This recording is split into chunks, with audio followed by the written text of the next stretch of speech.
Hey everyone, just talking about Where the Crawdads Sing, the most recent book that I've read. I wrote a review up on my website. There should be a link there. Click on it, read it if you want. But I know not everybody likes actually reading reviews. Some people like watching videos, which is why I made my own YouTube video.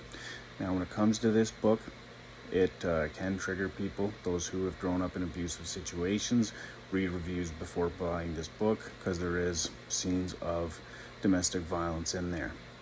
It starts off with the main character, Kia, growing up with her ma, her pa, and her brother, Jody. She has two other siblings, but in the beginning of the book, they've already left because of the abusive situation.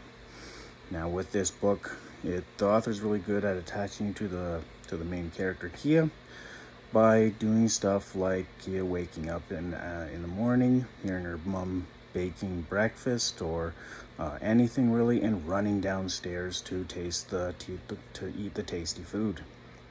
Now, I myself have two little girls. I have a 4-year-old little girl and a 2-year-old, so I can really get myself to the book and get feelings, because I couldn't help but put my daughters in this situation, which absolutely broke my heart, because when it comes to this household, this man doesn't just get a little violent, he gets very violent. Violent enough for the Ma character to absolutely mentally snap and leave the household. She's the first one to leave, and when she's leaving, it almost breaks your heart because, well, it does actually. I had to put the book down partway through reading it, just kind of gather myself, because it's Kia watching her mom walk down the end of the driveway. She kept expecting her mom to stop and to tell her where she was going, how long she'd leave, when she'd be back, and the mother just left. And it kind of weighed on Kia for many years, until she figured out later on in the book why she left and her reasoning for it. As a father, I don't necessarily agree that she left, and she left her 6-year-old daughter and her 12-year-old son with this abusive man. I think she should have come back and tried to sneak the children out, especially since the man was gone for days, weeks, and at times a month and a half, just out drinking, never coming home. I mean, in that time, you had a chance. You could have got those kids out, but you didn't. And I don't agree that the author wrote it that way, because I feel like a mother would have totally came back for her kids and snuck them out.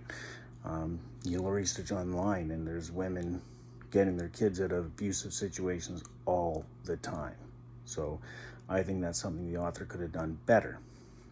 Now, at that point, it's just Jody and Kia and her pa, and Kia loves Jody because Jody helped Kia to live in the marsh, survive in the marsh. He taught her how to hide from her pa. He taught her how to drive the boat, how to fish, hunt for mussels, that type of stuff that she would use later on in the book, because Jody ended up leaving as well, because he couldn't take the abusive situation. He was 13 years old, had 75 cents in his pocket, and he left.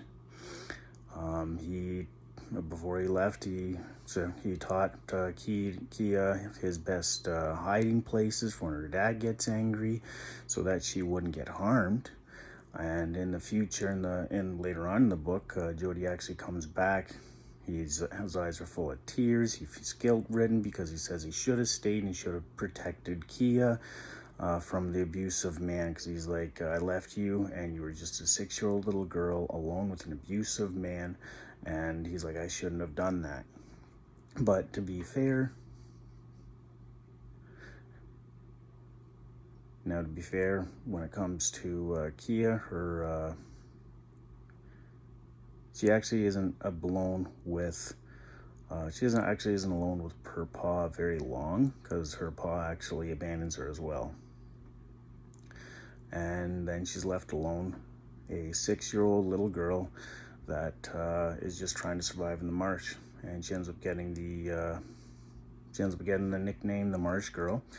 And at the beginning of the book, it's a name that's filled with prejudice, but in the end of the book, it's actually a name that people in town give her that is filled with respect and admiration. Now, when it comes to her growing up, I'll give the author one thing: she made it extremely believable. And when it comes to that sense of realism, I know that it helps readers attach themselves to the books even more, and I appreciate that.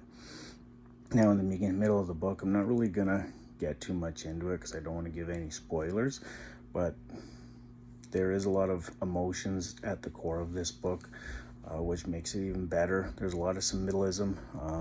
For example, at the end of the book, he looks at the end of her driveway. She pictures herself as a little girl watching her mom walk out, but she replaces that memory with her mom turning around with a smile on her face and waving at Kia and calling out to her. And Kia waves back and says, "Bye, Ma." And her ma says bye and walks away. And that's supposed to symbolize forgiveness. And that's something that I'll admit in the end, it's kind of brought me to something like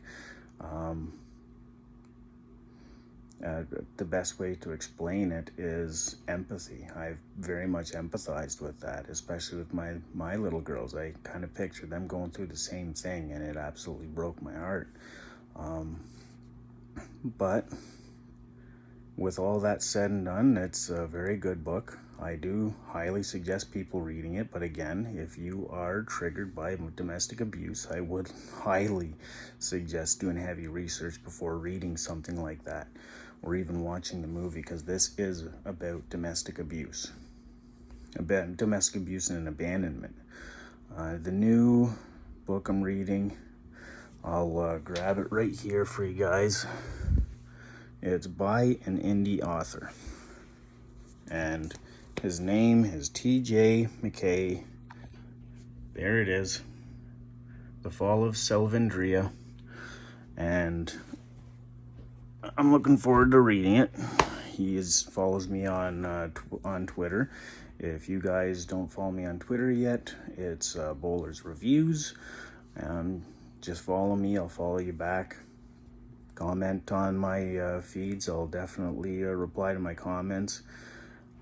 As I'm reading this book, now on Twitter, I'm actually going to keep posting what I think about it.